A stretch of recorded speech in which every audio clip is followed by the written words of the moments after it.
Noong taong 1969, sa isang liblib na bahagi ng Agusan del Sur, nagsimula ang istoryang bumabalot ng takot at kaba sa mga taong nakarinig. Sa pusod ng kagubatan kung saan masukal at madilim ang mga punong kahoy, doon naninirahan ang grupo ng mga NPA na pinamumunuan ng isang matapang na lalaki na kilala sa alias na Butog. Matagal nang nagtitiis ang mga tao sa kanilang lugar sa pang-aabuso ng mga tiwaling opisyal ng gobyerno. Halos wala nang makain ang mga magsasaka at kahit ang maliit na ani ay kinuha pa ng mga nakaupo sa kapangyarihan. Sa sobrang hirap, nagpasya si alias Butog na buuin ang kanilang samahan upang kumalaban at maghiganti para sa bayan. Hindi na natin pwedeng tiisin to. Matigas na sabi ni alias Butog habang kausap ang dalawang pinagkakatiwalaan niyang kasama na sina Henry at Danilo. Kung patuloy tayong tatahimik, habang buhay tayong aalipinin ng mga ganid na yan. Sumasang-ayon ako. Ang mga anak ko gutom na. Ni asin wala na kaming may palaman sa kanin. Tugon ni Henry. Kung ganon Kailangan nating maganda. Hindi sapat ang baril at bala. Kailangan nating magtago sa gubat para hindi tayo madaling maabot ng militar. Dagdag ni Danilo. At doon nagsimula ang kanilang komunidad sa kagubatan. Gumawa sila ng maliit na kubo-kubo, nagtanim ng kaunting gulay at palay, at natutong manghuli ng mga hayop para mabuhay.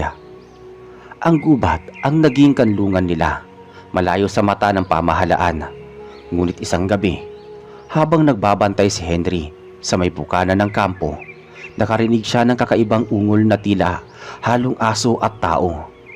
Napalingon siya sa dilim at biglang lumitaw ang isang matikas na lalaki at may matalim na mga mata. Huwag kang matakot, kaibigan. Ako si Dario. Hindi ako kaaway. Nakapaghanda si Henry ng itak, ngunit pinigil siya ni alias Butog na biglang lumabas mula sa kubo. Sandali, Henry. Pakinggan muna natin siya. Lumapit si Dario sa kanila. Matikas ang katawan, ngunit ramdam ang kakaibang presensya. Ako'y may lahing kabunan. Aswang ang turi ng iba sa amin, pero hindi ako pumapatay ng inosente. Ang mga pinapatay ko ay yaong mga gahaman at tiwaling politiko na siyang nagpapahirap sa atin. Sabi ni Dario. Nagkatinginan sina alias Butog at Henry pati si Danilo. Hindi nila agad nalaman kung paniniwalaan ba o hindi ang estrangherong ito. Kung totoo ang sinasabi mo, kung talagang galit ka rin sa mga kurakot, isa ka naming kaalyado. Hindi ko kayo tatraidorin. Ang dugo ko man ay aswang, pero ang puso ko ay para sa mga taong inaapi. Sagot ni Dario kay alias Butog. Mula noon, naging bahagi si Dario ng kanilang samahan. Sa gabi kapag bumababa ang NPA para lusubin ang bahay ng mga pinuno ng gobyerno doon sa baryo, kasama nila ang gabunan na aswang. Kapag nagbabagong anyo siya, malaaso ang kanyang muka, kumakapal ang mga balahibo sa buong katawan at lumalakas ang kanyang bisig na kayang tumumbas sa 3 kalabaw. Minsan bago sila lumusob, nag-uusap sila sa ilalim ng punong kahoy. Dario, huwag mong kalimutan mga opisyal ang mga target natin . Bawal tayo manakit ng sibilyan. Maasahan niyo ko. Kahit kailan, hindi ko sinaktan ang mga inosente. Ang mga hayop na kagaya ko, madalas hinuhusgahan, pero ipapakita ko sa inyo na may puso pa rin ang isang gabunan na gaya ko. Madalas nilang gamitin ang lakas ni Dario bilang panakot. Kapag nahuli nila ang isang tiwaling kapitan o konsehala, nakikita nitong unti-unting nagbabago ang anyo ni Dario. Ang matatalas niyang kuko at pangil ang nagiging huling alaala ng mga mapagsamantalang politiko. Sa baryo, kumalat ang bulong-bulungan. May mga nilalang daw na kasama ng NPA na kumakain ng kurakot at hindi malaman ng taong bayan kung matatakot sila o matutuwa dahil kahit paano unti-unting mababawasan ang mga mapang-abusong opisyal. Ngunit nagsimulang magbago ang ihip ng hangin nang dumating ang balita na may malaking operasyon ang militar laban sa grupo ni alias Butog. Sa gitna ng kagubatan, nagtipon-tipon ang mga kasamahan. Kailangan nating maghanda. Kung aabutan tayo ng sundalo dito, sigurado madadamay pati mga pamilya natin, sabi ni Henry. Di ako papayag na basta na lang nila tayo uubusin. Hanggat nandito si Dario, may laban tayo, sabi naman ni alias Butog. Humakbang si Dario. Kung lalapit sila, ako ang unang haharap. Hindi ko hahayaan na apihin nila tayo. At doon nagsimula ang pinakamalupit na laban sa pagitan ng militar at ng pinagsanib na pwersa ng NPA at Gabunan. Sa pusod ng kagubatan sa Agusan del Sur, dumaan ang mga araw na tahimik ang kampo ng grupo ni alias Butog. Subalit sa ilalim ng katahimikan ay may halong kaba dahil sa kumakalat na balita na may malaking operasyon ang militar upang sugpuin ang kanilang samahan. Gabi noon nang tipunin ni alias Butog ang kanyang mga kasama. Nagsindi sila ng maliit na siga sa gitna ng kanilang kubo upang pag-usapan ang mga susunod na hakbang. Anong gagawin natin, Butog? Kung totoo ang balitang parating ang militar, hindi sapat ang mga baril natin. Humigop ng malalim na hininga si alias Butog. Hindi natin naharapin ng walang planong kalaban. Kilala nila ang mga baril pero hindi nila kilala si Dario. Kung ganon, gagamitin natin ang lakas ni Dario bilang panguna. Kapag sila'y dumating, siya ang harang. Ang mga sundalo takot din sa mga nilalang na kagaya niya, sabat ni Danilo. Tahimik na nakaupo si Dario sa gilid at nakatitig sa apoy. Handa ko kayong ipagtanggol kayong lahat, ngunit kailangan nating tiyakin na walang inosente ang madadamay. Ang laban ko ay laban din ninyo para sa mga naaapi, sabi ni Dario. Nagkatinginan ng tatlo at sabay na tumango. Kinabukasan, bago sumikat ang araw, nagpasya si Henry at Danilo na bumaba sa baryo upang magmasid. Gamit ang makikitid na daanan, naglakad silang dalawa. Habang nasa gilid ng palayan, nakasalubong nila si Mang Isko, isa sa mga magsasaka. Henry, Danilo, narinig ko kagabi na may mga sundalong dumating sa kabilang bayan. 25 daw ang bilang nila. Hinahanap kayo. Kung totoo ang sabi ni Mang Isko, wala na tayong oras.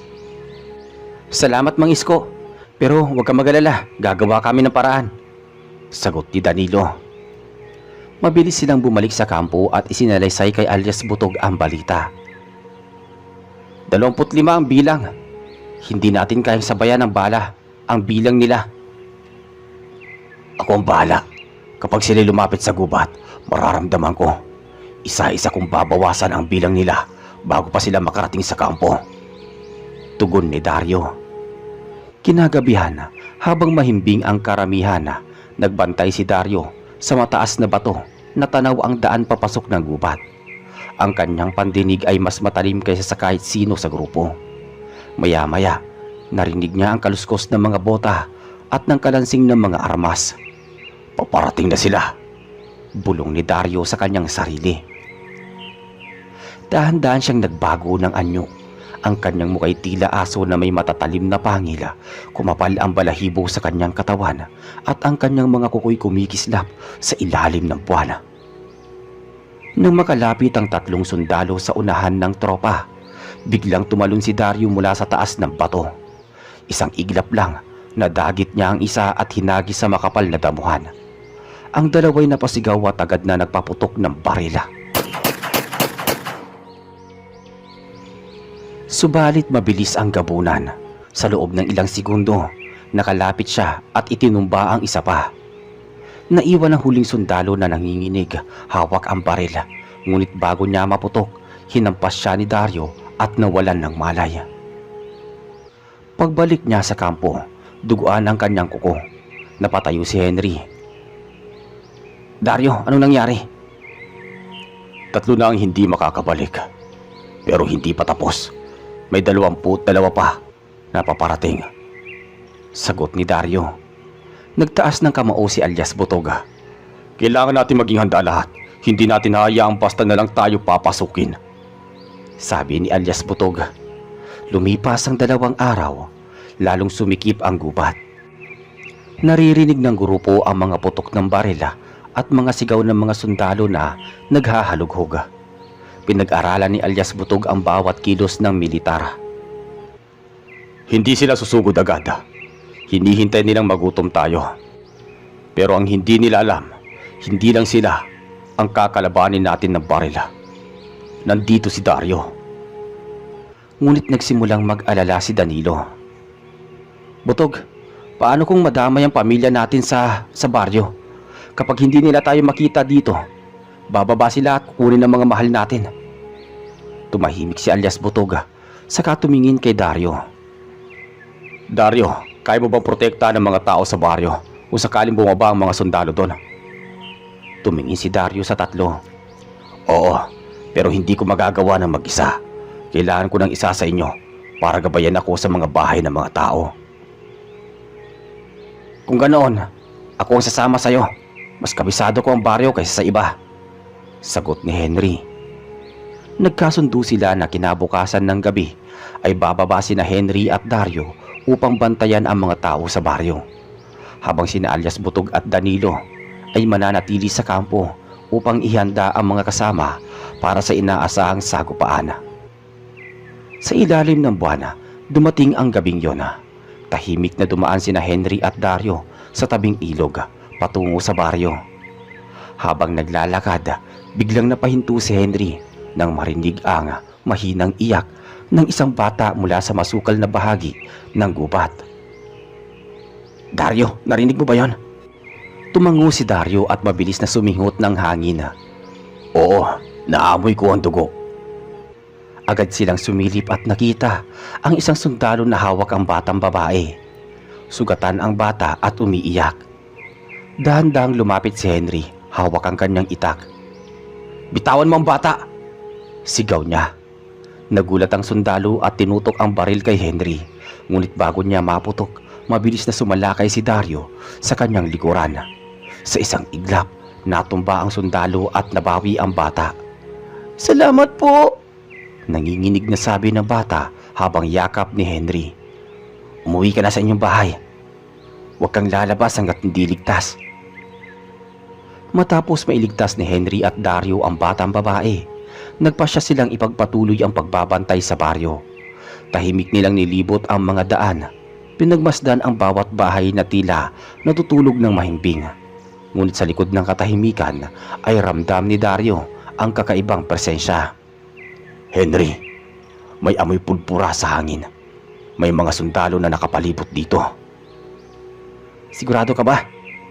Tanong ni Henry hawak ang kanyang itak. Tumango si Dario. Hindi sila basta sundalo. Galit ang dala nila. Parang naghahanap talaga ng gulo. Nagpasya silang dumaan sa gilid ng baryo. Doon nakita nila ang 3 sundalo na nag-iikot at tila may hawak na listahan ng mga pangalan.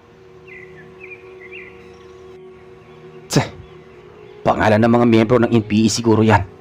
Kapag nakuha nila to, tiyak may madadami na pamilya, sabi ni Henry. Hindi ko hayaang mangyari yan. Matigas na sagot ni Dario. Dahan-dahang lumapit si Dario. Mabilis ang kanyang kilos at bago pa man nakapagpaputok ng baril ang isa, agad niyang sinunggaban ito. Nabitawan ang listahan at nahulog sa lupa. Henry, kunin mo na! Sigaw ni Dario. Agad namang pinulot ni Henry ang papel. Nabasa niya ang ilang pangalan ng kanilang mga kasama doon sa gubat, pati na ang mga asawa at anak ng mga ito. Kung nakarating to sa kampo ng militar, yari tayo, bulong ni Henry. Napalingon ang natitirang 2 sundalo kay Dario. Ngunit sa isang iglap, tinulak niya ang hawak na sundalo patungo sa kanila at mabilis na tumalon palayo. Nagkaroon ng kalituhan at doon sinamantala ni Henry ang pagkakataon. Sa mabilis na saksak gamit ang kanyang itak, tinumba niya ang isa. Ang huli ay nakatakas at tumakbo pa palayo. Huwag na natin siyang habulin. Mas mahalaga ang listahang to. Kailangan makabalik agad tayo sa kampo. Samantala sa kampo naman, nakahanda na si alias Butog, Danilo kasama ang iba pang kasamahan. Gumawa sila ng patibong gamit ang kahoy na tinik at mga pinatalim na kawayan. Butog, kapag dumiretso sila dito, sigurado ako, marami ang tatamaan ng mga patibong natin. Pero kung sobrang dami nila, baka mahirapan pa rin tayo. Hindi tayo atras. Ang laban na to ay para sa lahat ng magsasakang pinagsamantalahan. Hindi natin sila hahayaang sakupin pa tayo. Sabi ni alias Butog. Habang nagsasalita si Butog, dumating sina Henry at Dario, humihingal at pawis na pawis. Butog, Sigaw ni Henry. Nakuha namin to. Sabay abot ng listahan. Binasa ni Butog ang mga pangalan. mga pamilya natin to ah. Kung hindi dahil kay Dario, baka naubos na sila. Tumingin si Danilo kay Dario at bahagyang ngumiti. Ngayon ko lalo nakita na hindi ka talaga kaaway, Dario. Huwag kayong magpasalamat. Mas marami pa silang plano. Huwag tayong magpakampante. Kinagabihan na, habang mahimbing na natutulog ang ilan, nagbantay si Danilo. Sa kalagitnaan ng kanyang pagbabantay, nakarinig siya ng mahihinang yabag sa di kalayuan. Agad niyang ginising si Butog. Butog, may paparating. Nagising ang lahat, kabilang sina Henry at Dario. Lumapit si Dario at suminghot sa hangin. Hindi sila iilan. Marami sila. Sabi ni Dario. Kung ganoon, ito na ang inaasahan natin. Mga kasama, ihanda ang mga armas. Huwag kayong lalaban ng padalos-dalos. Tandaan ninyo, para ito sa bayan. Gawin ang plano. Wika ni alias Butog. Mabilis na pumwesto ang lahat. Si Henry sa kaliwang bahagi ng kampo, si Danilo sa kanan, si Butog sa gitna, at si Dario ay nakakubli sa matataas na sanga ng puno. Ilang minuto lang, lumitaw ang mga sundalo. May dalang malalaking ilawan at mga baril. Huminto sila nang mapansin ang mga kubo. Ay mga NPA! Lumabas kayo at sumuko na! Sigaw ng isang sundalo. Tahimik lang ang kampo, ngunit sa isang iglap, pumutok ang isang baril. At dahil doon, nagsimula na ang putukan. Mabilis na bumaba si Dario mula sa puno at sumalakay sa unahan ng tropa. Nagulat ang mga sundalo nang makita ang kanyang anyo. Malaaso ang muka, makapal ang balahibo at kumikislap ang mga kuko. Ay! Naku! Hindi tao yan! Nagkagulo ang tropa ng militar. Samantala, sinamantala ni Henry at Danilo ang pagkakataon upang makasalakay. Mabilis nilang inataki ang mga nalilito pang sundalo. Para sa bayan! Sugod! Sigaw ni alias Butog habang nagpapaputok ng barila. Ngunit hindi naging madali ang lahat. Ilang sundalo ang nakalapit sa kampo at nakapagpaputok, dahilan upang masugatan ang dalawang kasama. Agad silang tinulungan ni Henry upang madala sa ligtas na bahagi ng kubo. Hindi tayo pwedeng magpatalo. Kapit lang mga kasama. Samantala patuloy ang paglalaban ni Dario. Sa bawat hampas ng kanyang kuko, tigil ang paghinga ng sundalo. Ngunit sa dami ng kalaban, ramdam niyang napapagod siya. Dario, kaya mo pa ba? Humihingal si Dario, ngunit matigas ang kanyang boses. Hanggat nandito ako, walang makakalapit sa inyo. At muling sumugod ang gabunan, galit na galit, habang ang dilim ng kagubatan ay nagiging saksi sa dugong dumadaloy sa dalawang panig. Lumalakas ang putukan sa paligid ng kampo. Ang mga sundalo ay patuloy na sumusugod, dala ang kanilang ilaw at matitinding armas. Sa bawat putok ng baril nanginginig ang lupa at nagkakalat ng takot sa mga kasamahan ni na alias Butog. Danilo, bantayan mo ang kanan. O Butog. Si Henry naman ay nagmamadaling tinulungan ang dalawang sugatan na kanyang tinakbo kanina. Isa sa kanila ay tinamaan sa balikat at ang isa naman sa hita. Gumamit siya ng piraso ng tela para itali at pigilan ang pagdurugo.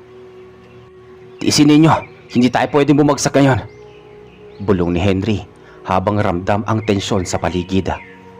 Samantala, nasa harapan pa rin si Dario, humaharang sa bawat sundalong sumusugod. Tumalon siya sa gitna ng tropa, mabilis na sinunggaba ng isa at inihagis sa puno. Ang kalabog ng katawan ay napatigil sa ilan.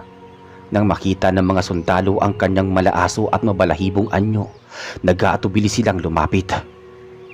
Demonyo! Demonyo to! Hindi tao! Sigaw ng isang sundalo. Ngunit kahit anong sigaw nila, hindi napigil ang takot na gumapang sa kanilang dibdib. Sa bilis ng mga galaw ni Dario, isa-isa silang tinatamaan ng kanyang matatalas na kuko. Ang iba'y sugatan lang at tumakbo palayo. Ngunit ang ilan ay tuluyang bumagsak at hindi na muling gumalaw. Henry, pinapalibutan tayo. Kailangan nating umatras papasok sa mas makapal na bahagi ng gubat. Hindi tayo basta-basta makakatras. Kapag iniwan natin ang sugatan, mamamatay sila. Hindi natin iiwan ng kahit sino. Kung kailangan, dito na tayo. Tatayo tayo dito hanggang sa huling hininga. Sabi ni alias Butog. Lumapit si Dario kay Butog. Duguan ang kamay ngunit matibay pa rin ang tintig. Butog, kaya kong pigilan karamihan sa kanila. Pero hindi ko magagawa ito ng mag-isa. Kailangan ko ng suportahan ninyo ko. Tumango si Butog. Kung ganoon, sabay-sabay tayong lalaban. Mga kasama, huwag tayong matakot. Tandaan ninyo kung bakit tayo nandito. Para ito sa ating mga pamilya! Nagpatuloy ang labanan. Ang mga sundalo kahit takot sa nilalang na si Dario ay patuloy pa rin sumusugod dahil sa utos ng kanilang pinuno. Sa bawat hampas ng gabunan, nababawasan ang kanilang bilang. Ngunit sa bawat pagputok ng baril, may nadadagdag na sugatan sa panig ni Dario. Lumapit si Danilo kay Henry. Hindi natin pwedeng ganito palagi. Kung patuloy silang sumusugod, mauubos tayo. Anong iniisip mo? Tanong ni Henry. Kailangan natin gamitin ang mga patibong na ginawa natin. Hilahin natin sila papunta doon. Agad nilang isinakatuparan ang plano. Habang nag-aalangan ang mga sundalo sa harapan ni Dario, sumugod sina Henry at Danilo.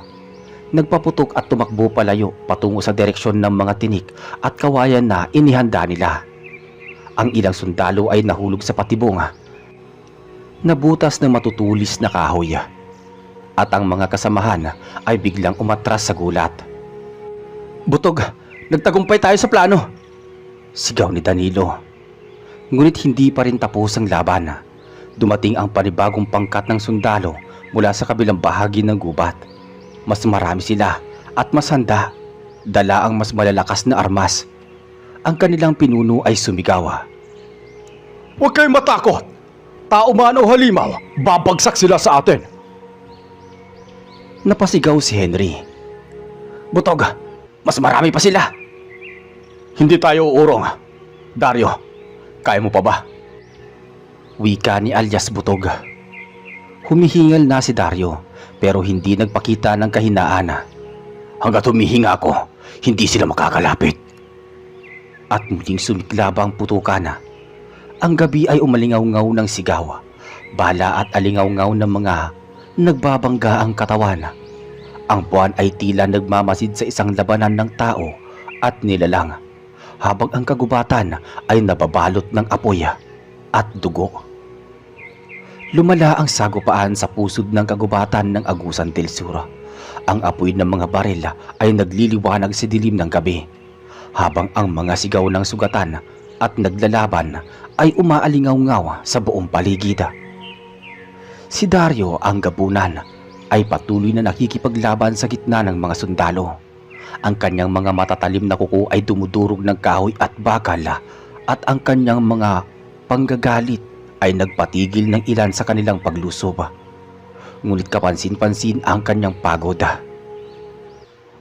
Butog, kung hindi natin tatapusin agad to, mauubos tayo. Hindi tayo aatras. Ngayon o kailanman, ipapakita natin ang hindi basta-basta na magigiba ang ating paninindigan.